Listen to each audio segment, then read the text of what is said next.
بسم الله والصلاة والسلام على رسول الله. مرحبا بكم في فيديو جديد. اليوم راح نفصل ونخيط معكم حجاب، يعني غوب حجاب للخروج بأسهل وأبسط طريقة. تابعوا الفيديو إلى الأخير وفرجة ممتعة. هذا هو عرض القماش، هذه هي لاليسيغ راها في الجوانب، ومن هنا عندي 2 مترات ونصف. يعني القماش كان جبته لزبونة فيه تقريبا 2 مترات ونصف. رايح نفصل فصلة التنكيس. فصلة التنكيس هي انه العرض تاع القماش نردوه في الطول تاع القندوره او الطول تاع الروبه. ان شاء الله يا ربي تكونوا فهمتوا. هاد الطريقه نستعملوها كي تكون عندنا كميه قليله من القماش ولا تكون طاي كبيره. اللي يحبوا يفصلوا نورمال فيعني فتكفيكم يعني 3 مترات حتى 3 مترات وربع.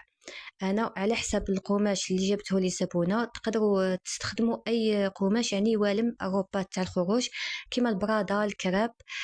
كاين عده انواع لكم الاختيار. طويت القماش على 4 وهذا اللي تبقى لي حق الاكمام. شوفوا القماش وهو مطوي على 4 يكون فيه المقاس 45 سنتيمتر. ان شاء الله يا ربي تكونوا فهمتوا الطريقه تكون واضحه. يعني شوفوا هذه هي لاليزيغ راها من هنا ومن الاسفل في الجهه الاخرى. هنا القماش هو مطبق على 45 سنتيمتر راها كافيه. لاليزيغ من الاحسن تكسوها ولا تتفاداوها كي تكونوا تفصلوا. هنا خليت تقريبا 1 سنتيمتر وبعدها بديت الفصاله. نفصل من الجهه المغلقه للقماش. دخلت ب 8 سنتيمتر حردة الرقبه، هبطت ب 2.5 سنتيمتر. هذه بالنسبه للرقبه الخلفيه. عرض الظهر عندي 20.5. المقاس هذا يلبس الال والاكس ال. رايحه تجي كشكشه في تقريبا في هكذا شويه فوق الصدر. موديل يعني بزاف شباب.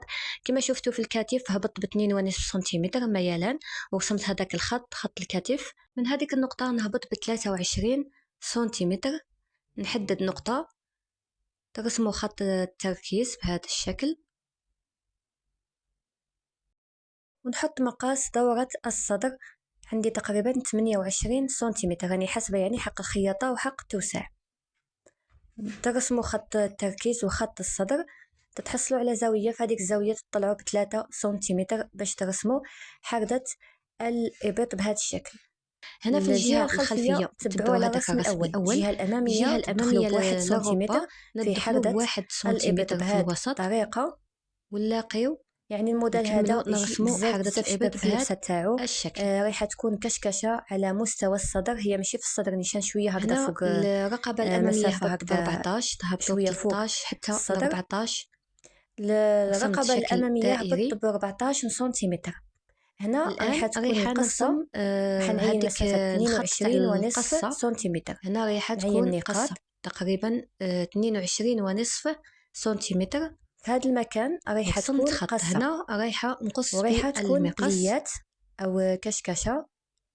يعني الموديل جد سهل يعني وبسيط. في هذا المكان تبعوا فقط رايحة تجي كشكشة وإن شاء الله تنفذوه وأكيد تنجحوا فيه. هنا كما كنتوا تشوفوا رايحة نقص الجزء العلوي حتى نوصل لهاد النقطة بهذا الشكل. الآن نعزل الجهة الخلفية نخليها على جنب. الجهة الأمامية نزيد نفتح في حردة الإبط وكذلك الرقبة.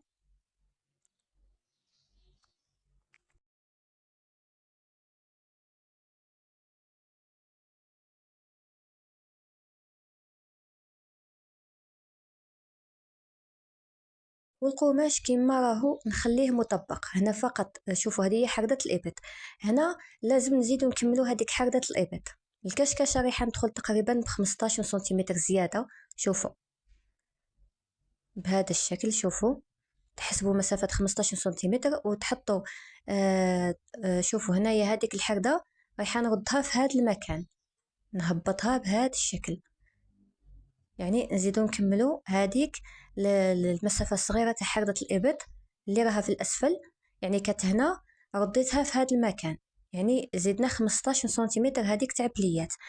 شوفوا هنا الصورة ما كانتش واضحة في الأول، كانت مضببة هكذا شوية. بعد ما شفت في الكاميرا رجعت نعاود لكم الشرح. تجيبوا هذيك القطعة تاع الظهر، هذيك الحردة تاع الإبط تحطوها يعني تحسبوا 15 سنتيمتر وتحطوا حردة الإبط وتزيدوا تكملوا هذيك الحردة في الأسفل. إن شاء الله يا ربي تكونوا فهمتوا. راح نقص بهذا الشكل. هنا فقط راح نزيد 1 سنتيمتر زيادة يعني حق الخياطة ونقص بهذا الشكل. هنا نكمل ديريكت كما قلت لكم، زدت 15 سنتيمتر يعني من الحردة الأولى تاع الإبط زدت 15 سنتيمتر ورجعت الحردة تاع الإبط هاودة في هذا المكان، نقلتها كما نقولوا. فهمتوا البنات؟ وهنا ناخد كامل العرض يعني تاع القماش هو مطوي على 4. أكيد الطول الكل تكونوا عينتوه مسبقا مع زيادة حق الخياطة حق العطفة. هنا نهبط بالقص الى الاسفل. دائما في الفيديوهات نقول لكم تحاولوا ما تهزوش القماش كي تكونوا تقصوا. انا نضطر باش نهز الفصاله والقماش هكذا باش الصوره تكون واضحه لكم. يعني خير ما نبقى كل مره نغير في الوضعيه تاع الهاتف، تجيني هاد الخدمه سهله احسن. لكن نتوما كي تفصلوا وتكونوا رايحين تقصوا ما تهزوش القماش، خليو الفصاله والقماش تاعكم كما كان. يعني ما تحاولوا ما تبوجيوش وما تهزوش هكذا باش ما يخرجوا لكمش اخطاء في الفصاله. يعني ممكن تخرج لكم جهه طويله على جهه ولا. المهم هنا كما قلت لكم انا نضطر باش نهز القماش باش الصوره تكون واضحه لكم. شوفوا هنايا طول الكلي انا درت تقريبا 140 سنتيمتر، يعني راني حاسبه حق الكفه. اكيد كل وحده دير الطول الكلي تاعها وتزيد يعني الطول الكلي من اعلى نقطه في الكتف يعني اللي قريبه للرقبه الى الاسفل. هنا في الجانب المفتوح طلعت تقريبا 3 سنتيمتر فقط ميلان ونقص بهذا الشكل. كما شفتوا طريقه جد سهله ومبسطه. القماش اللي تبقى لي في الجانب كما شفتوا راح نطبقها على 2 ثم على 4 باش نفصل الأكمام. الأكمام رايحة نديرهم كشغل ما نديرش الطول الكلي، رايحة نقص 7 سنتيمترات من الطول الكلي ونعوضها بوندانا تجي في الكم. هنا عينت مسافة 12 سنتيمتر، رسمت خط في الأسفل عندي الجهة المغلقة للقماش. نجيب حردة الإبط، شوفوا هذه مع هذيك شوية اللي مفصله مع الجزء السفلي لروبا. فهمتوني البنات؟ وعينت النقطه تاعها. الان عينت النقطه تاعها فين خرجت لي في هذاك الخط تاع 12 سنتيمتر، يعني هذاك هو خط التركيز. من بعدها رسمت خط مستقيم، عينت المنتصف تاعه كذلك منتصف كل جهه. فهذا النقطه طلعت ب1 سنتيمتر وهنا في الوسط هبطت ب1 سنتيمتر باش نتحصل على هذاك الأس بهذا الشكل، أس مفتوحة. الطول الكلي تاعكم تقريبا 52 سنتيمتر. هنا العرض 17 سنتيمتر واللاقي بين النقطتين بخط مستقيم. كما قلت لكم الطول تاعكم نقصت ب10 سنتيمترات، رايحة نعوضها ببونطانة من قماش البيزو بيزو. هنا في الوسط دخلت بواحد حتى ل1.5 سنتيمتر ورسمت هذاك التقويسه الخفيفه كما شفتوا. وهذو هما الاكمام. نتوما اذا حبيتوا ديروا الكم سامبل في الاسفل فيعني ديروا الطول الكلي تاع الكم تاعكم وتزيدوا حتى 2 حتى 3 سنتيمتر. اذا حبيتوا ديروا لاستيك يعني ديروا كشكشه هكذا بلاستيك، يعني كل وحده وكيفاش تحب. هي مولات هذا الحجاب او ربا حبت ندير لها سبته ولا بوندانا في الاسفل في الكم. هنا عندي قماش البيزو بيزو، يعني تشريو نصف متر يخدم لكم شحال من مره. هنا عندي في الجهه المطاطيه 20 سنتيمتر ومن هذه الجهه 18 سنتيمتر. عندي قطعتين بنفس المقاس. القطعه الاولى خيطتها كما راكم تشوفوا والقطعه الثانيه نخيطها معكم. هذه هي الجهه المطاطيه. نطوي القماش على 2 وجه القماش الى الداخل.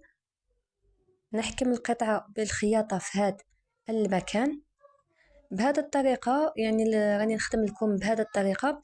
الخدمه تجيني متحوفه وتجيني مفينيه مثل المحلات، مثل الملابس اللي تباع في المحلات. شوفوا هنا بعد ما خيط دائما نقصوا هذوك الخيوط السائده. نطوي القطعه على 2 شوفوا بهذا الشكل بحيث الخياطه تولي لنا للداخل. شوفوا هنا راها الخياطه مع الخياطه وراها ولات لنا للداخل بهذا الشكل. الآن نفوت بالخياطة من هذا المكان، يعني باش نحكم القطعة بهذا الشكل. نخلي 1 سنتيمتر ندور عليها كامل بالخياطة. القماش البيزو بيزو اللي استعملته يعني الخاص بهذوك البوندانات اللي يخدموهم في الجلابيب، نتوما اصحاب محلات تقولوا لهم، لانه البيزو بيزو فيه عده انواع. كاين اللي يجي قطني، كاين تاع الزيوفه والعكاسات، كاين تاع البوركيني، وكاين كيما هذا هو اللي يصلح يعني يخدموا به هذوك البوندانات تاع الجلابيب. فهمتوني البنات؟ يعني هذا هو اللي يليق، يجي هكذا شويه خفيف ومطاطي وما يجيش هكا مقطن بزاف. فهمتوني؟ اللي مقطن يخدموا به العكاسات، لكن هذا لا. شوفوا كما شفتوا هذيك السبته، تحصلت على هذيك السبته في الاخير نلصقها مع الكم. الان نسجف الجهه الخلفيه للرقبه. هنا ديت قطعه من القماش طويتها على 2، وجبت الخلف وهو مطوي على 2، حطيت الجهه المغلقه مع الجهه المغلقه للقماش. نرسم حردة الرقبه الخلفيه كما راكم تشوفوا. نرسم كذلك الكتف. نخلي هنا مسافة 6 سنتيمتر. القطعة هذه اللي راح نسجف بها ديروا فيها من 6 حتى 7 كأقصى حد. درت فيها 6، عينت نفس النقاط ونرسم هذه القطعة نسجف بها الجهة الأمامية. بالنسبة لطريقة تبطين أو تسجيف الرقبة كاين عدة طرق، كل وحدة تخدم بالطريقة اللي تساعدها ولا الطريقة اللي تشوفها موالفة للموديل. يعني تقريبا نحاول في كل مرة نشرح ونخدم معكم طريقة. إذا شوفوا نحط هنايا الوجه إلى الأعلى ونحط القطعة بهذا الشكل، يعني ندير وجه القماش مع وجه القماش إلى الداخل ونخيط. خلي 1 سنتيمتر ونخيط حردة الرقبة بهذا الشكل.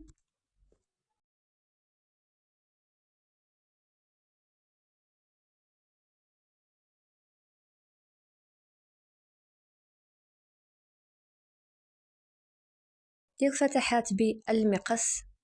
دائما هذه الخطوة لازمة سواء في الرقبة الخلفية ولا الأمامية. ديروا فتحات متباعدة بالمقص بلا ما توصلوا للخياطة. بعدها قلبت هذيك القطعة اللي سجفت بها، قلبتها إلى الداخل بهذا الشكل، ونعاود نخرج الخياطة على بعد نصف سنتيمتر ولا 1 سنتيمتر. المهم دائما تحاولوا تحتفظوا بنفس المسافة. هي من الأحسن تخليوا أقل من 1 سنتيمتر.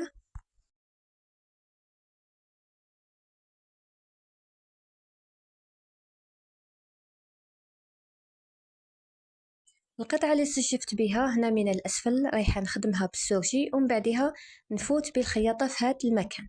بالنسبة للرقبة الأمامية رايحة نسجفها خدمت هكذا شريط من نفس القماش فيه تقريبا 3 سنتيمتر، والطول ما يهمش، المهم يكون طويل ويكون كافي باش نسجف به الرقبة الأمامية. هنا حطيت وجه القماش مع وجه القماش إلى الداخل، خليت 1 سنتيمتر وخيط القطع مع بعض بهذا الشكل.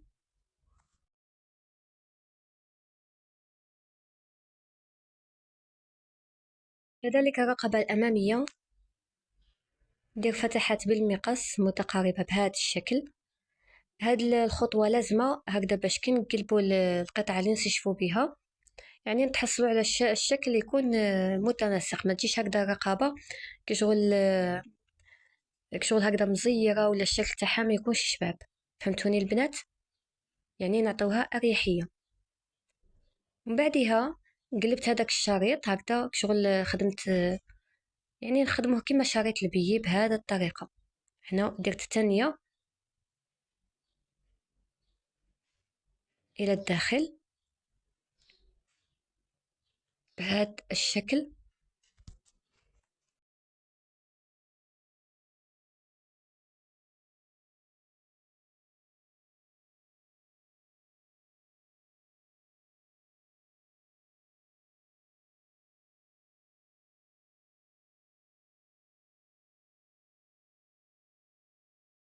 نحددها بالمكواة هكذا باش الخدمة تجيني متحوفة، الرقبة شغل تجي مفينية والخدمة تاعها تجي كيما نقولوا ميتة.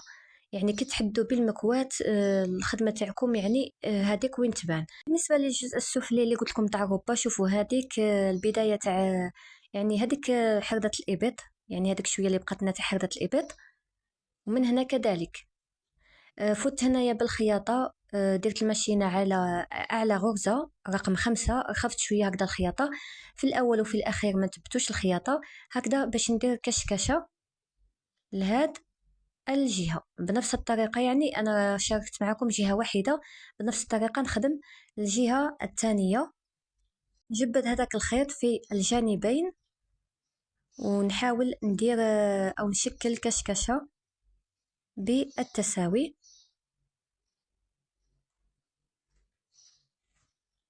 إذا نجيب الأمام ولا الخلف، شوفوا هذا الخلف، حنشارك معكم هذه الجهة تاع الخلف، والجهة الأمامية تخدموها كذلك بنفس الطريقة.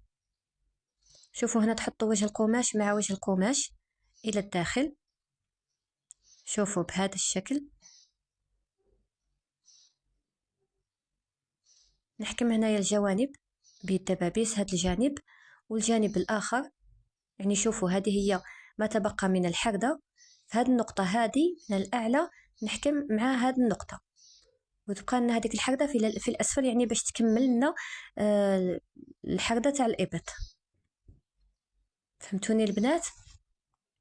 وهنا نبقى نخيط وفي نفس الوقت نسقم هذيك الكشكشة باش نتحصل على نفس الشكل. كي خدمت الكشكشة خليت الماشينة على أعلى غرزة هي رقم 5، لكن الآن رجعتها يعني عادي، ديروها تقريبا في 3 ولا 3 ونصف، يعني كل وحدة ولا الغرزة اللي تحب تخدم بيها. المهم كي تحبوا ديروا كشكشة، ديروا الماشينة تاعكم رجلوها على أعلى غرزة رقم 5، وترخفوا شوية هكذا الخياطة، غير واحد شوية، باش كي تكونوا تشكلوا، تكونوا رايحين تجبدوا هذاك الخيط وتشكلوا الكشكشة، تتشكل معكم بسهولة. وأكيد في البداية تاع الخياطة وفي النهاية تاع الخياطة ما تبتوش الخياطة باش تقدروا تجبدوا هذاك الخيط.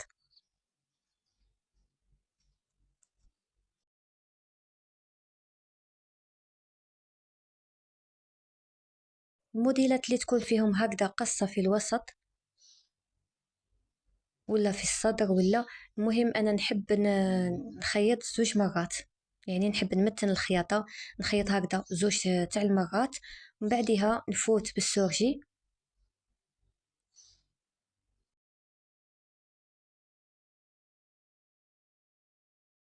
بعد ما سورجيت، شوفوا كي نقلب نتحصل على هذا الشكل. شفتوا البنات؟ شوفوا تحصلوا على كشكشة متناسقة. هذه هي حردة الإبط كملناها. شوفوا اكتملت بهذاك الجزء السفلي تاع الحردة. يعني بعد ما لقينا الجزء العلوي والسفلي اكتملت هذيك الحردة تاع الإبط، تحصلت على هذا الشكل الكشكشة. كما راكم تشوفوا هذه الكشكشة راح تكون في أعلى الصدر. بنفس الطريقة خدمت الجهة تاع الأمام. هنا لقيت الكتفين مع بعض ونمر باش نخيط الأكمام. الكم نطويه على 2، هذه هي حردة الكم. نحط المنتصف مع الكتف، يعني منتصف الكم مع الكتف، وجه القماش مع وجه القماش إلى الداخل. أكيد نحكم بالدبابيس أو دبوس في الوسط. نروح نخيط نصف حردة اليد الأولى، بعدها نرجع في المكان اللي بديت فيه الخياطة واللي هي الكتف، ونعاود نخيط نصف حردة اليد أو الإبط الثانية.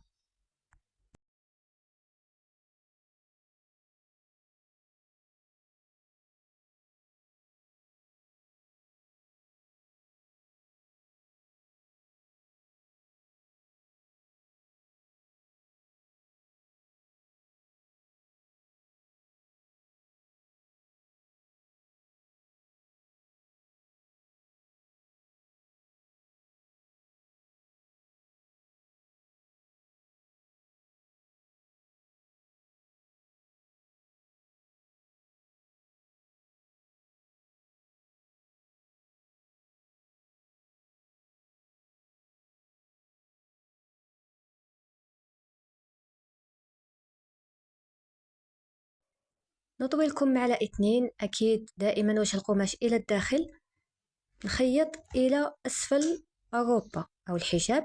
شوفوا هنا بعد ما خيطت قلبت الروبة أو الحجاب إلى الخارج. هنا عينت المنتصف في الأعلى، يعني المنتصف راهو باين واحد بالخياطة. شوفوا كذلك هاد القطعة المنتصف الآخر الجهة الأخرى يعني حكمت بدبوس. شوفوا هكذا باش الخياطة تجيني، شوفوا لازم تكون الخياطة مع الخياطة بهذا الشكل. هذه هي الجهة المغلقة تاع القماش، ومن هنا كنت ديجا فوت بالخياطة باش حكمت. الآن نفتح بهذا الشكل هذه القطعة، وهذه ندخلها في وسطها اليد بهذه الطريقة. نحكم الخياطة مع الخياطة بدبوس، والجهة الأخرى نحكم المنتصف مع المنتصف، ونفوت نخيط كامل الدورة. هنا راح تلاحظوا أنه الجهة تاع البوندانة، يعني البوندانة تحسوا بها يعني مزيرة وماشي قد الدورة تاع القماش، لكن كي تكونوا رايحين تخيطوا راح تجي سواسوا، لأن القماش تاع البوندانة راهو قماش مطاطي ويتكسل. فهنا كي تكونوا تخيطوا القماش نتاع روبا تخليوه عادي على راحته، يعني ما تجبدوهش. لكن القماش تاع البوندانة، يعني هذاك القماش تاع البوندانة تبقاو تجبدوا فيه، تجبدوه مليح مليح. واذا حسيتوا ما يكفيكمش فيعني باش يخدم لكم كامل الدوره، فيعني هذاك القماش تاع الروبا كشغل مره على مره ديروا هكذا بليه خفيفه هكذا باش تجيكم الدوره كامل، تقدروا كامل تخيطوا الدوره ويكون الشكل متناسق. انا كما كنت تشوفوا كنت نجبد مليح هذاك القماش تاع البوندانه، ونفوت كامل بالخياطه. من بعدها رايحه نسورجي. شوفوا هنا بعد ما نقلب القطعه تحصلت على هذا الشكل. لازم الخياطه تكون مع الخياطه وتتحصلوا على كشكشه تكون متناسقه. نكمل ندير كفه لروبا في الاسفل، ونحددها بالمكواة في الجوانب اكمام. شوفوا هذا هو شكلها النهائي، خرجت تحفه ولا اروع، مثل الملابس التي تباع في المحلات، يعني تخرج خدمه فينيسيون ما شاء الله. شوفوا الأكمام يعني على حسب طلب الزبونة، هي حبت نخدم لها هذوك البونطانات أو السبتة في يعني في الكم كما راكم تشوفوا. هذا هو الشكل. إن شاء الله يا ربي نكون أفدتكم ولو بالقليل. فرجة ممتعة، والسلام.